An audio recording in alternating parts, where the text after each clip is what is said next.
This is the series of videos by International House Tartu about Estonian school, and in this video we talk about following things. What kind of schools are to be found in Estonia? How is education structured? What should you know when looking for a school? And the staff at school. So when we talk about education in Estonia, the first thing to say is that school is compulsory for children. Children start school when they are 7 years old, and then they have to attend it until one of the following happens. Either the basic education is completed and they finish the 9th grade, or when the child reaches 17 years, then school is not obligatory anymore, regardless of how many grades was completed. So, as it was already said, children start their first school year when they are 7 years old, or to be more precise, when they are 7 years, or if they will be 7 years by the 1st of October of the current year. Sometimes parents, for different reasons, would like their children to start school earlier or later. However, to do this, the parents need permission from the state.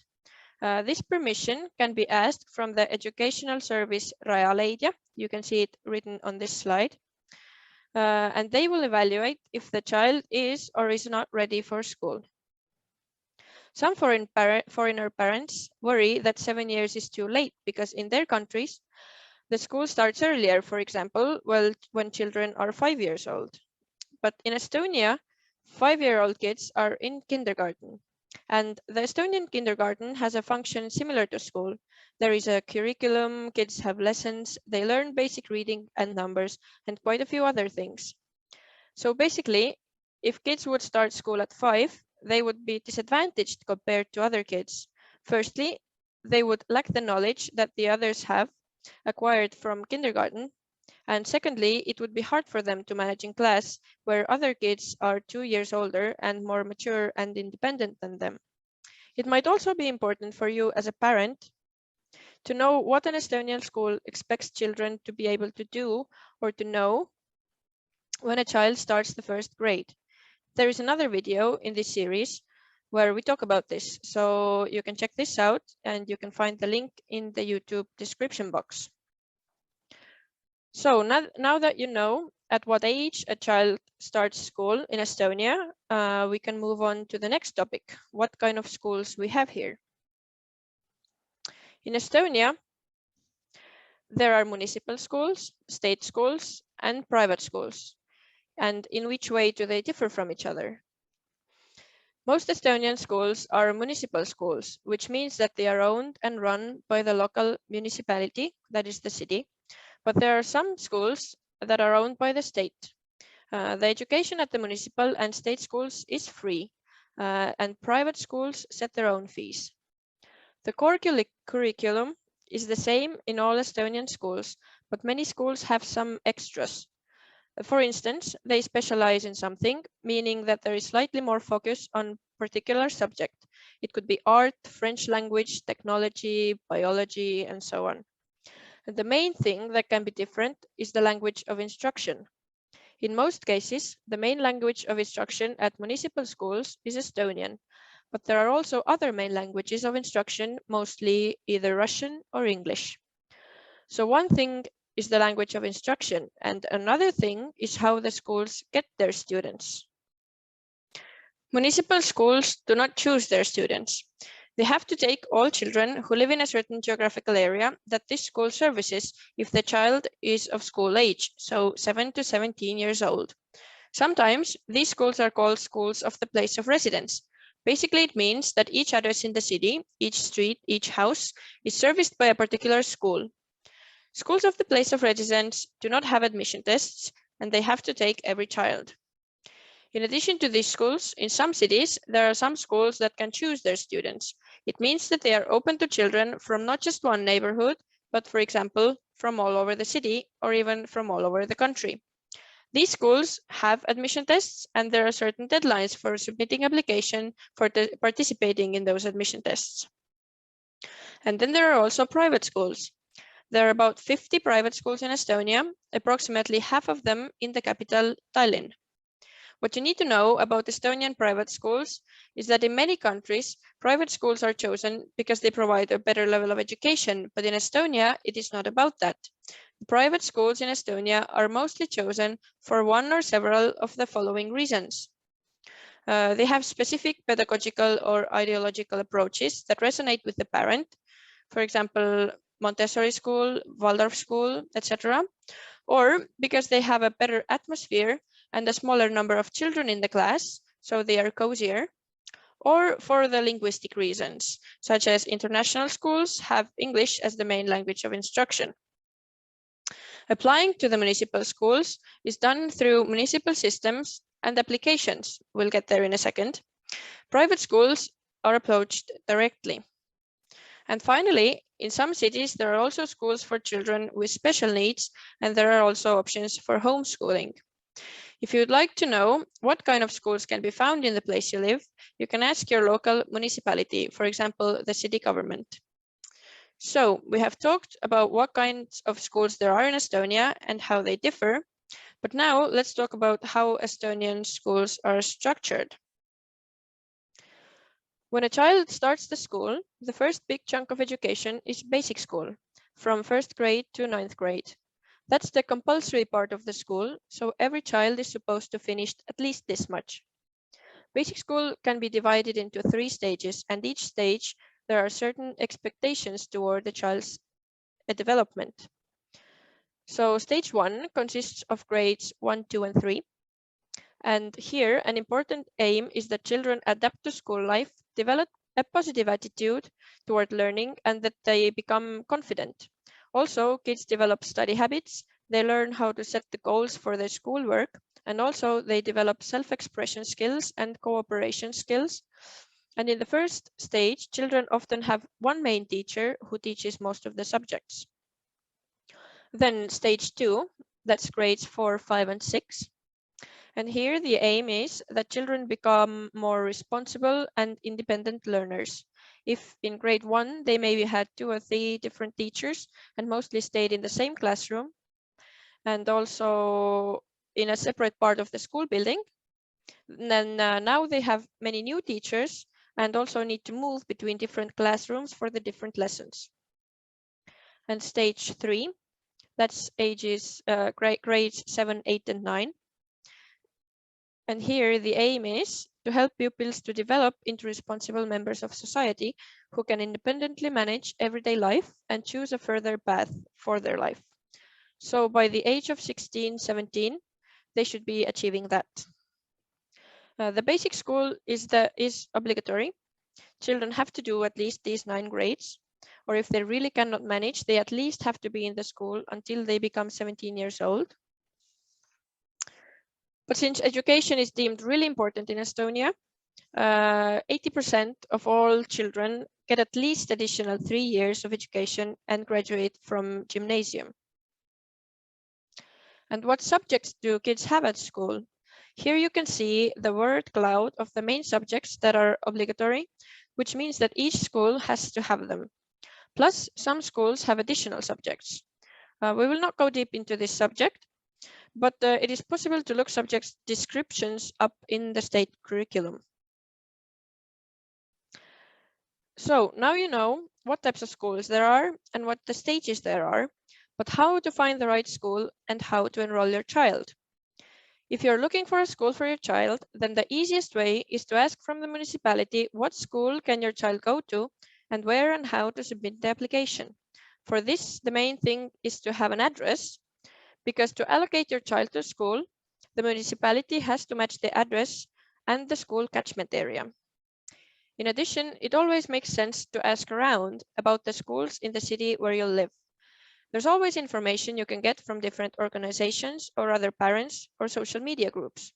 Especially if you're still in the process of looking for accommodation, then if you know that there's one school that is praised by expat parents, maybe then you can look for accommodation somewhere close, so you would be in their catchment area.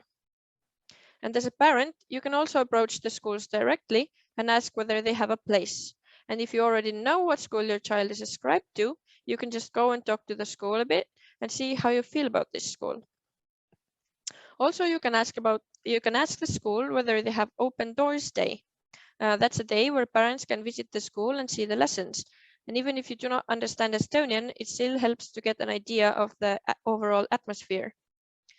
If you want to approach the school directly, it might be good to know that usually schools are having summer vacations from the end of June to mid-August. So if you contact them during this period, you probably won't get a quick reply. If you need information during this time, try to contact your local municipality or help centers for foreigners if they exist in your city, such as, for example, International House of Estonia or International House Tartu or other similar organizations. As mentioned earlier, the school of place of residence has to take a child who lives in its catchment area. The other schools that service other addresses do not have to take the child from outside their catchment area, but if you feel that you would really like your child to go to another school, you can talk to the municipality, because if the school you prefer does have free places, it might be possible.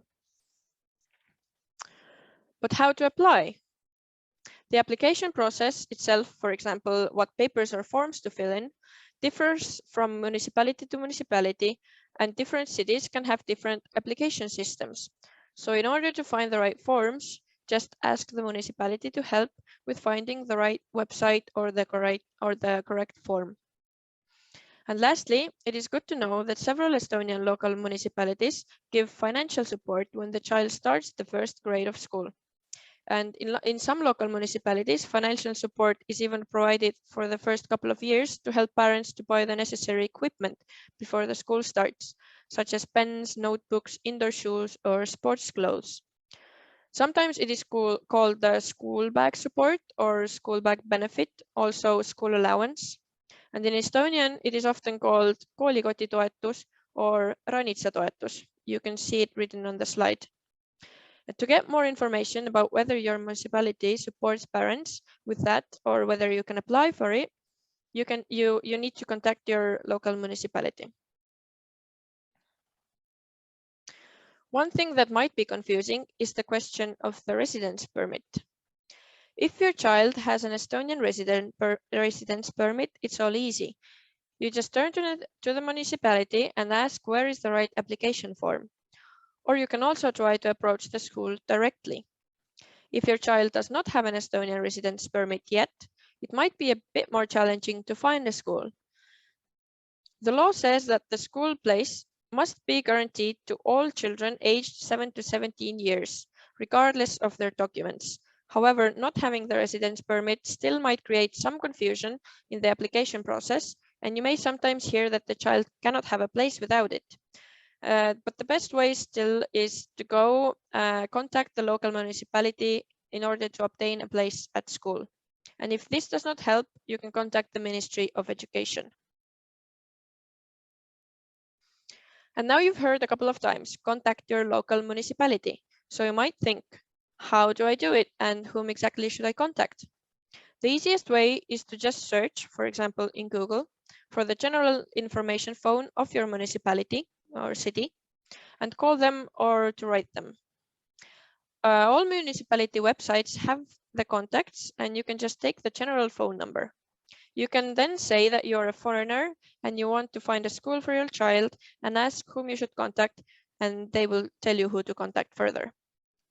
You can also write an email to a general email of your municipality, which might even be easier if you communicate through English, since maybe the person who is speaking the general phone might not feel very comfortable speaking in English. And if English doesn't work out, then try to find a person or the organization to help you with asking the question in Estonian or finding the right contact. Again, you may try to approach international houses or welcome centers that help foreigners. And now the last topic for this video, who are the people you can meet at school? Of course, there is school director or principal, the main person in charge of running the school, developing the school, finding resources, and managing the staff. The head teacher, õppealajuhataja or õppejuht, is responsible for aspects that are directly connected to studies and learning, such as making schedules, taking care of learning-related documents, talking to teachers about what goes well, or what kind of support the teachers need. The class teacher, klassijuhataja, is your main contact person at school. A class teacher can be a teacher of any subject, but in addition to, for example, teaching literature, she or he is responsible for the students in a given class. Then there are also subject teachers, for example, biology, history, maths, music, or physical education. And if your child does not speak Estonian yet, he or she may have an Estonian as second language teacher, who will most likely be a rather important person for your child in the first stage. And there is support staff, for example, the secretary. There are also different specialists, the people who help the child or the parent or the teacher. When the child is sad or has problems with the relationships with other people at school, psychologists, psycholog, or social pedagogue, sotsiaalpedagoog can help. Normally at the school, there is also an activity manager, huvijuht, organizes activities that are not directly connected to subjects, such as celebrations, free time activities, etc. And people who help the child when learning if it turns out that the child needs a lot of extra help, like special education teacher, eripedagoog, or speech therapist, logoped. Often there is also a library in the school, and of course the staff to cook, keep the building orderly, and so on. And last but not least, there is the nurse. One thing a nurse does, which might be different from your country, is that the nurse takes care of vaccinations of children. There is a plan in Estonia according to which kids get different vaccinations at different ages. Before the school, vaccinations are done at the hospital or by the family doctor, but once the child starts school, they are done by the school nurse. Parents will get a notification from the school about vaccinations, and they will have to sign the consent form, so you will know when and which type of vaccinations are given. If you are concerned about how it matches vaccinations of your country of origin, you can search online in Estonian or English for the Estonian vaccination schedule. You will find something like this here and see if it is the same as in your country. Or you can speak to your child's family doctor and ask for advice. So that was an introduction to Estonian schools, where you heard about what kind of schools there are, how one gets accepted, and who the people at the school are. There are more videos in this series where we speak about other aspects of school life, and you can find the links to the other videos here in the description box below. Thank you.